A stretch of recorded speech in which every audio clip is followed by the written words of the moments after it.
শহরের কোলাহল থেকে দূরে কোথাও পাহাড়ি গ্রামে একটা দিনের জন্য সময় কাটাতে চাও, তাহলে এর থেকে ভালো জায়গা এবং হোমস্টে তো তোমরা খুঁজেই পাবে না। আমি তোমাদের সাথে শেয়ার করতে চলেছি কালিম্পংয়ের ছোট্ট গ্রাম সিলেরিগাঁও, যেখানে আমরা ঘুরতে গেছিলাম। কোথায় ছিলাম, হোমস্টেটার বিবরণ এই ভিডিওতে তোমাদের সাথে শেয়ার করছি।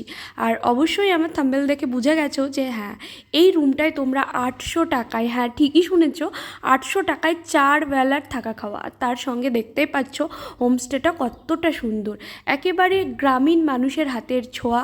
তোমরা দেখতেই পাচ্ছ ওইখানে টয়লেট আছে, পুরো বাঁশ কেটে কেটে ওয়ালগুলো ডেকোর করা হয়েছে। সুন্দর একটা ঝাড়বাতি দিয়েছে, যেটাও কিন্তু বেতের ঝুড়ি, মধ্যেখানে ছোট ছোট লাইট দিয়ে দিয়েছে। আর সামনে যে বড় পর্দাটা দেখছো, জানালাটা খুললেই কিন্তু ওয়েদার ভালো থাকলে সামনে পুরো কাঞ্চনজঙ্ঘা তোমরা দেখতেই পাবে।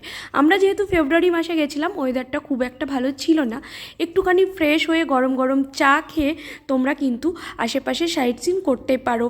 আশেপাশে অনেক ছোট ছোট পাহাড়ি গ্রাম আছে, সেগুলো তোমরা একদিনে কভার করে ঘুরে আসতে পারো, যেমন ইচ্ছেগাঁও, পেডং, লাভা, এইগুলো তো আছে, কোলাখাম। আর চলো এবার একটু খাবার দাবার নিয়ে বলি। হোমস্টের খাবার দাবার জাস্ট অসাধারণ ছিল।